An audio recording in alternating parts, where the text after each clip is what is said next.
The off season is upon us, unfortunately. I know. We don't want the off season to be here, but we're here. And it's not just about the Browns, the entire AFC North. By the way, I talk about the AFC North on AFC North Talk. So subscribe to that if you haven't. But all the plugs aside, the offseason is here, and it has some really interesting realities for all three teams in the North. You look at Cincinnati, have an interesting situation. Pittsburgh most definitely has an interesting situation.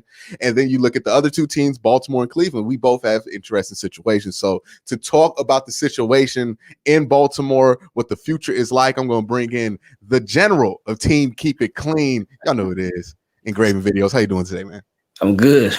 Appreciate you having me on, man. Hey, no problem. So one of the questions about this Ravens team, right? And it's a weird one, and it's also one that has a little bit of merit, at least in my opinion, is where is the ceiling on this team? Because what I see with the Ravens, and this is my opinion, is the Ravens are a team that against like 28 teams, like nobody has any answer for. But if you are playing up against a team that does have an answer for that offense, which is like an answer for Lamar Jackson, which like maybe 4 teams got somebody who is capable of doing it and 2 teams got somebody who can do it. The problem is that they play in the AFC, and all those guys happen to be in the AFC, or all those issues happen to be in the AFC, and that's what you need to win the AFC to win the championship. It feels like this Raven team sometimes comes up against a roadblock in the playoffs, especially. Do you think these are things that with the current core offensively and defensively and the style offensively, especially, the Ravens can just overcome with better personnel decisions? Or is this something that you think is going to have to require a little bit of a restructuring to get over this current hump that you guys are in, if you can call like consistently making the playoffs a hump? Well, yeah, I mean, it's a gift and a curse all at the same time, because it's a gift because the Ravens have been a very successful team, but just the curse is just not being able to finish. And the biggest part is not even the Ravens losing in the playoffs; it's the way that they have lost in the playoffs. Of course, this year against the Bills, putting up 3 points, just terrible display.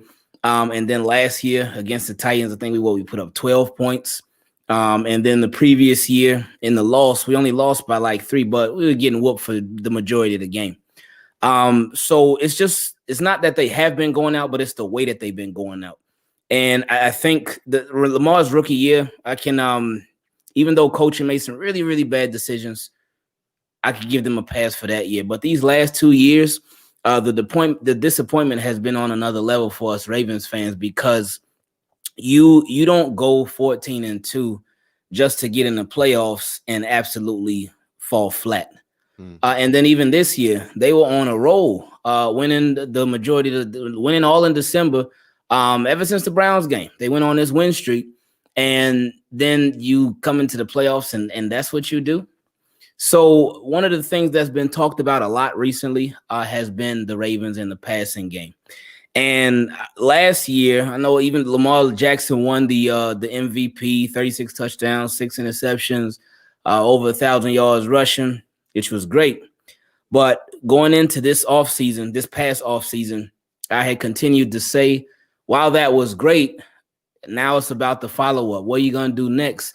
And what is this offense going to do next? And I really expected them to really take a step forward and evolve more, especially in the passing game. With the running game, I didn't really have any worries about that. But with the passing game, I just wanted to see them take another step forward, and just the entire offense, because it wasn't a traditional offense. And not that they had to be some traditional offense, but they definitely needed to be better just as a whole. And this year, we didn't see much of that. We didn't see much of that. And I feel like with coaching, with Greg Roman, he has a history. He has a history of, with his rushing attacks, being one of the top rushing attacks wherever he goes, whether it was with the 49ers, whether it was with the Bills, and we've seen it with the Ravens. He's always at the minimum top 5 in rushing. But everywhere that he goes, he's also at the bottom 5 of passing, everywhere. So I just felt like with Greg Roman, his time had ran its course. And I just wish the Ravens would have moved in a different direction. to an offensive coordinator that would really use the guys that we have, because personnel has been a problem because the Ravens don't really invest in offense like that. But I just really wish that even with the guys that we do have, that they would be used in the right way to where you could get the best out of them. You can use them to you can maximize their potential, maximize their ability, because Greg Roman he hasn't been doing that. So I think this team, it can go, the ceiling is as high as the offense can go is where this team is going to go. Because the defense, they're going to do their thing. Ravens defense is not really ever anything we really worry about too much, but the offense is that's the biggest question mark. That's interesting, right? And you talk about the direction that you go in the rebuild. And just from somebody on the outside looking in, I think the issues that the Ravens kind of see or have when it comes to the direction in which they go, and this isn't a rebuild, a restructure would be a better term.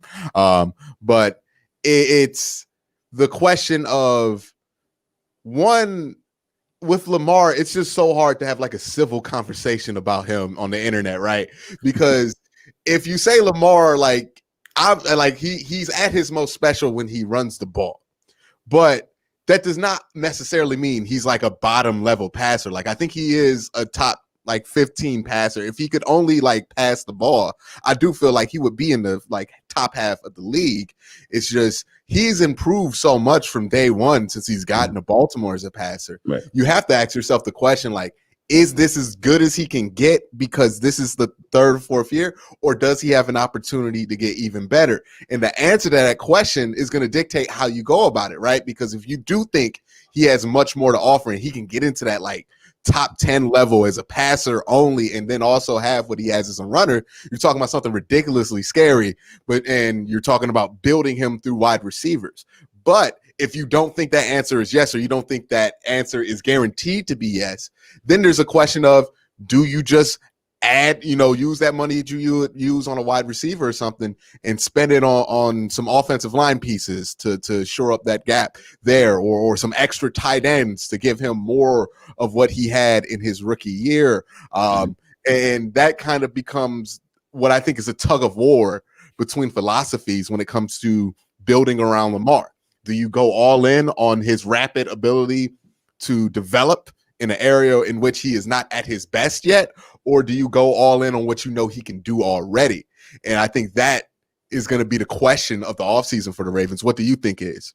Yeah, that is a good point. And this is what a lot of us Ravens fans want the Ravens to do, because we see it with the way that the offense is run. We see it with the play calling. Is that with under Greg Roman, he definitely relies on Lamar Jackson's his ability as a runner, much more than his ability as a passer. Dez Bryant, just a few days ago, he actually called out Greg Roman indirectly. He said that Lamar Jackson, he said he's tired of hearing people say that Lamar Jackson can't pass and that he can't throw when he's not given an opportunity to throw the ball. So whenever you hear somebody speak about opportunity, a lack of opportunity, is usually when it's referring to backups, but Lamar Jackson obviously isn't a backup. So if there's a lack of opportunity that he's getting, then it's coming directly from coaching. So with Lamar, he's shown that he can make all the throws. He's shown that already. And that's one of the most frustrating parts about it, is that with the concepts and just the development of routes, there's so much that's left to be desired from us Ravens fans when it comes to the passing game. We just see sometimes there will be plays where it's like, okay, everybody on a go route, so everybody just run, go. I look for somebody. Yeah. And then other times it's just such a lack in the passing game, and it's frustrating. So that's a big reason why I wanted Greg Roman I wanted them to go in a different direction from Greg Roman, but Harbaugh said it's looking like Greg Roman is staying, so it is what it is. But with Lamar Jackson, some of it is on him too. It's on him as well, because one of the things that he tends to do, and we saw it throughout this entire season, he tends to always look for that big play, always looking downfield, but there could be a check down right in front of him, and a lot of times he won't take it. And that has been something that has hindered him a little bit. And also, when he's looking for that big play, he can end up taking some unnecessary sacks as well. But it's just a lot that we just, under this current offensive staff, it almost feels like they're hindering Lamar. And we're not going to get to see his full potential as long as it's Greg Roman running the show. It's just interesting, right? Because it's a difficult argument to make against Greg Roman because he is so competent at designing a lot of these runs. And those runs do look very creative most of the time. But there is a point to Greg Roman like limiting Lamar as a passer, because if you look at that offensive system, it's not just that the wide receivers aren't good or that, you know, Lamar doesn't have a lot around him. I would argue he has enough around him to be a little bit more from that standpoint than he was against Buffalo. But it's that the routes and the way that they get to these passes, if it's not an RPO, it's not creative. You know, there's no boots, there's no rollouts, there's no, you know, like Kansas City and even Cleveland, a lot of teams run these like half tight end screens where they'll have half the offensive line go out and you see like the tight end come around. Mark Andrews is a guy who could do that, or you can get a more athletic tight end in free agency who can do that. And it's like, it seems like if it's not pass, they're going with the Axe Madden plays, right? Where it's just slants, like, or it's just four verticals down the field, and you just see if Marquise Brown can beat two safeties. And it's like, it's just not like you're putting any of these wide receivers in a good position to win with what you're giving them offensively. But it's a tough task to get rid of Greg Roman, because you can also make the counter argument kind of convincingly that he's good at his job. Like, he has good results offensively, but it's one-dimensional. It kind of reminds me of like John Dorsey, who might be like one of the best talent evaluators in the NFL. If you look at the teams he's put together, the Chiefs and the Browns, all of those teams are heavily reliant on guys that he selected, but he also just decides to get into issues with head coaches, and that ends up with making him kind of unhireable with Greg Roman. It's like, he takes out the pass game almost completely, and it's not because like the wide receivers aren't good. It's just like he's not doing anything creative to do anything for them. And speaking on that issue, Allen Robinson is a guy that's been talked about. Now, if you watch AFC North talk, you know I went on a little Allen Robinson rant. I like Allen. I feel like people are misunderstanding. Like, I like Allen Robinson. I just don't think Allen Robinson is like DeAndre Hopkins or the guy you can just lob, you know, a bunch of targets to and be. But a lot of people do think that on a good team that he'll be even better. I always have questions about wide receivers who put up numbers on bad teams, just because I have seen a couple of wide receivers look great in bad teams or with bad quarterbacks, and it's largely due to them being the only good player on offense. So they're the only option. They get a ton of targets. They get a ton of opportunities. When that ball spread out a little bit more, look at Odell, right? Odell was the man in New York, the only option in New York. The second that the Browns got more around it, now he becomes less important. Now you're at the point where you can win a bunch of games without Odell, and you're questioning whether you even need him. And it's because, you know, wide receivers sometimes, if they get a lot of opportunity, they can show you why they're special, but there's not every wide receiver is somebody who can be special with a limited amount of opportunity. And we have yet to know if Odell is that guy. Now, Allen Robinson could be that guy. He could not. I just always tend to bet on the side of not. But what do you think about bringing in Allen Robinson? Do you think he's going to be worth the money that you will have to bring in? Do you think it's even something the Ravens are going to consider? And if not, who do you think they'll go after? I would love for them to bring in Allen Robinson. I would absolutely love it, but I absolutely do not think it's going to happen at all. That just hasn't been the Ravens style. That hasn't been the way that they go about things. If it's one of the top receivers via free agency, then he could pretty much count on not being a Raven. And I know John Harbaugh in the presser the other day in a quote that it was driving a lot of people crazy, where he said that he was not going to beg for a receiver to come to Baltimore. And when he said that, he was also talking about how usually with a lot of those top receivers and whatnot, he said, if you're a me guy, then Ravens ain't the place for you, because it's all about team here. And while that is a good point, at the same time, top receivers, number one guys, true number one guys, they're going to look at the Ravens offense and they're going to be like, I don't know about all that. Because Ravens offense, the receivers don't really produce like that. Hollywood this year, he came on stronger toward the end of the season, late in the season, which we loved and appreciated. And I know what you in them workout videos. I remember everything you were saying about him. But I came on strong toward and in the playoffs too. In the playoffs, he did a really good job as well. So I guess that I wish we could get that playoff Hollywood all season long. But anyway, real quick though, let me add, like, that's part of what I was saying, because a lot of what the national discourse was like, oh, well, you know, Lamar doesn't have wide receivers. And I was like, in that game against Buffalo, you could argue Marquise Brown was producing, and you still got Mark Andrews. So I thought that was interesting that was everybody's takeaway. But I'm kind of like in between, like, yeah, some of this is Lamar, but I think a lot of the reason you have issues with wide receivers is the offense. Like, the offense is just bland when it comes to these route trees that they're asking these guys to run. And I think when people say, hey, wide receivers don't want to come to Baltimore, the implication always is they don't want to play for Lamar Jackson because Lamar runs a lot. I think the issue is they see this offense, they know who Greg Roman is because they're NFL players, and they're like, I know for a fact I'm not going to get mines in that offense. You know, I think that's the issue that you ultimately have, is like, you know, you can't blame it. It's a football player at the top of their career, at the age that they're going to be free agents, like, they want to get theirs so they can get their next contract. Right. And if they can't get theirs, then they're not going to want to go there. And I think it's interesting how everybody goes, well, it's Lamar. I just think it's more on Greg Roman when it comes to that element of the game. Yeah.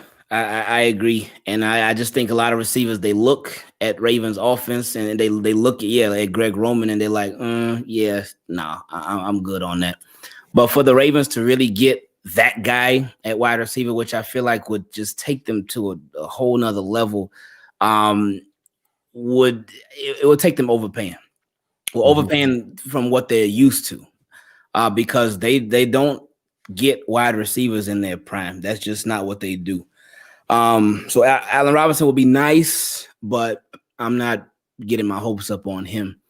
Somebody I could possibly see them going after, maybe a Marvin Jones, even an AJ Green.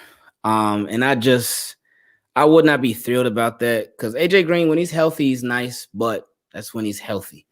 And that would just be very Raven of them to go after somebody like AJ Green, somebody who's older, somebody who it's going to be their last couple years in the league. They're looking like they're on the back end of their career. He'll be cheap. AJ Green ain't going to command top dollar in free agency. But I could really see them going after him. I don't want them to, but I could see that happening. Yeah, what song is that? Oh yeah, let's dust that one off. That's the Anquan Bolden. Write a new song on that mixtape and just plug it on in, because that would be essentially the same idea, right? Just get somebody older. Even though Anquan Bolden, I think he was more productive recently versus when he joined the Ravens versus what AJ Green would be, where he's had like 2 years of low production. But we've seen veterans from Cincinnati come on to other places and play well. I think a lot of that does point to what's his name out there in Cincinnati, Zach. I think a lot of those issues are with him not wanting to give those veteran guys playing time or good opportunities. So I do think AJ Green might be a decent pickup for the Ravens, because he is a lot more of what you need. Somebody who can body up in the red zone, somebody who can be a bigger receiver, catch 50-50 balls, has a large catch radius, even though he was never really, he was athletic, but he was never really supremely athletic at the position. So you don't have to worry about that going there. A lot of what AJ Green does is more physicality. I just don't know how Raven fans would accept that, because AJ Green has been a Raven killer.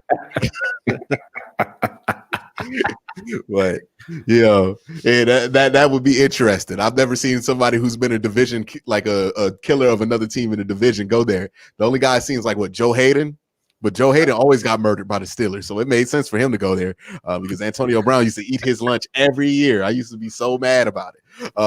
Hopefully Joe Hayden makes his way back to Cleveland. But speaking of Cleveland, speaking of that situation, last year in the offseason, it was kind of a relaxed ride for Raven fans, right? Because even though you lost that game, you went 14-2, you felt pretty good about the future. And you look at the Browns, you're like, yeah, they could be good, but like that's kind of the question with the Browns every year, right? They could be good, but they never are. The Steelers, you like, Ben coming off that surgery, like I don't know how bad I'm really sweating them. And then the Bengals were one of the worst team in the NFL last year, so it was more relaxed ride. You were feeling pretty good about your ability to be able to win the division and stay in that race. This year, it is not comfortable for anybody in the AFC North, right? You look at, if you're Baltimore, you got Cleveland looking down your neck, and they finished with the same record as you, finished in the same round of the playoffs with you. They did not have Odell. They did not have their second round pick, who's supposed to be their starting free safety, and Grant Delpit. They had all of these issues at the end of the season with the Rona. They're breathing down your neck, and you know that they're probably going to get better with the cap space and the opportunity they have this offseason, and you're wondering, like, can we keep pace with that, or are we good enough to still pass them when need be? You look at the Steelers, last year showed you don't count them out until they're out. They look pretty out right now, but who knows? They could have another good regular season. And the Bengals are another interesting team where, like, if they get some things fixed on that offensive line, Joe Burrow is good enough to make them competitive. So for Raven fans, with all of that knowledge of how good these teams are getting in the North, especially with Cleveland, but how do you think it's going to be for the offseason as far as, like, the ability to be able to know if you're going to be able to compete at the same level you did last year? I love it because AFC North, man, obviously minus the Bengals this year, but AFC North, it was so successful.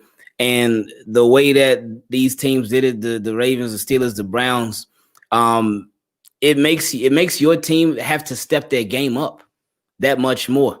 Like, and you can't get lax. You can't get comfortable. You can't be like, oh, yeah, man, they're going to be sorry. No, they're not. You got to be on point. So I'm with it, man. And I love one thing about the Browns, and I was just talking about this the other day, is that, and I mentioned this when I talked about the Ravens getting rid of Greg Roman, because a lot of people like, oh, man, why would you get rid of Greg Roman? Why would you make the offense want to have to start over, learn a whole new scheme and all that this year? For what? But I say, look at the Browns. The Browns showed you it's literally no excuses. There was the whole C-19, the pandemic going on, and there was not even a real offseason. They got a new GM, new head coach, new system, and they implemented that system, and boom, it worked. It worked. It took a little time, but it worked. Mm-hmm. And they went 11-5, even won a playoff game. First year, new coach, new GM, new system. So that whole excuse, oh man, we would have to learn a new system. No, that's out the window, man. Because they showed you, even with a lack of an offseason, that it can be done, and it can be done successfully. And then so now going into this offseason, since we the NFL has experienced a season through the pandemic, so now they know what to do, what not to do, and what not. They know some different rules that they can implicate and whatever. Teams definitely, there's even less of an excuse now, because I'm sure they're going to have more leeway. There's going to be a more structured offseason since the pandemic. It won't be a new thing. It'll be something, wow, it's crazy. We've been in this thing for a long time, but it'll be something that NFL is used to now. Well, not necessarily even used to, but they just have a better grip of things right now, and they have more experience, so they'll know what to do moving forward. Yeah, it's going to be interesting. My question also is, like, do you think within the Ravens front office, is there a sense of urgency knowing how good not only the AFC North is, but how incredibly good the AFC is? And it doesn't look like it's going to get any easier. You got Justin Herbert, who played pretty well, looking like he's on the horizon out there. You had some teams that had down years. Who knows where Deshaun Watson is going to be next year? So they got the AFC is like now like the West, like we used to talk about the Western Conference in basketball. But the AFC is now incredibly loaded, and you're in the division that sends 3 teams to the playoffs in the most loaded conference on earth. Is there a sense of urgency knowing that, hey, now the Browns are finally good? The Pittsburgh, you can't necessarily count them out, especially if you're the Ravens, because Pittsburgh can always be good, even if they don't have anything. And Joe Burrow's on the horizon as well. Is there a sense of urgency there? Do you think that's going to lead to them making more kind of like decisions that would be un-Raven-y, because they're in a situation where it's like, we got to do it now? It has to be that sense of urgency. Like you have no choice but to have that sense of urgency because, like you said, not only in the AFC North, but just the AFC as a whole. And then, of course, I mean, you see the teams that the Ravens that they struggle with, especially recently. Chiefs, they've been struggling with them for the longest now. But then even with the Bills, the Bills they are contending in the AFC Championship. These guys went and they provided for Josh Allen. Rookie year, they got to see some glimpses of him, and actually the Bills can actually thank the Ravens because since who was that quarterback that was ahead of Josh Allen, and he was just known for throwing so many picks. I forget his name. Sam Darnold or Josh Rosen? No, and not in the draft. On the Bills depth chart. I forget his name. My guy, Peterman. Yeah, there we go, Nathan Peterman. Week 1 of 2018. I was at that game. It was so rainy, but he was a starting quarterback. Bills even did a hype video on him and all. And when they did that, I was just like, "Why they did a hype video on Nathan Peterman?" The Peterman. But this dude, he was just having such a bad game, throwing interceptions, just not converting any third downs, getting sacked. Ravens were just destroying him. So because of that, he got benched and insert Josh Allen. So Ravens said we will take credit for the Josh Allen experience getting started very early. But anyway, what they did his rookie year, they saw what Josh Allen had, and they were like, "Okay, cool, but you know what? Let's upgrade him." So they gave him John Brown and Cole Beasley. So then they saw what he did with them. Then they were like, "You know what? Let's do one better. Let's go ahead and give you Stephon Diggs too." So, and you see just how Stephon Diggs has elevated Josh Allen's game. You got the Chiefs, Browns, Steelers. Like you talked about Herbert. I love Herbert is nice with it, man. Nice. And that dude can throw the ball on the run, and he ain't afraid to just he ain't afraid to launch it, man. But yeah, so Ravens, there's got to be a sense of urgency just from everybody, not even just Ravens. But it just lets you know, like, you got to bring it. You got to bring it because if you don't bring it, it's going to be brought to you. Because these AFC teams, they all with it, man. They all with it. And it's crazy because when you looked, I remember toward the end of the season, just watching the playoff picture in the AFC, tight race. Colts are another one too. Dolphins came up too. But when you look at the AFC, it was this tight race. And then Raiders were a little bit behind. Patriots were still in there in the mix a little bit too. But then when you compared it to the NFC, it was like, oh, man, there's a cakewalk over there. Like these NFC teams, like they don't even got to try. A lot of them, we already knew who was making the playoffs from a long time ago because all the other records were just so bad. Yeah, the Bears showed up in the playoffs like they walked into the wrong room, right? Nickelodeon, we on the playoffs? What's going on? So we got Mitch Trubisky. I'm not associated in this class right now. So AFC, it's a different animal right now, man. So that sense of urgency, it has to be there because if it's not there, then your team's gonna get left behind. Definitely. It's going to be a critical offseason for all AFC North teams, but a lot of eyes are going to be on Baltimore this year to see what they can do. Ingraven, thank you for coming on to chat a little bit about the offseason with me. Let them know where to find you at, man. Oh, everything, YouTube, Twitter, Instagram, everything's Ingraven VIDS. It's Team Keep It Clean. Also have the Team Keep It Clean podcast. You can check that out where we don't just talk football. We really just talk life on there. But that's on YouTube. It's on Spotify, Apple Podcasts, Google Podcasts. So y'all check that out if you want to. Appreciate you having me on. Thank you. No problem, man. Thank you for being on. And again, guys, thank you for watching. Have a great day and have a good night.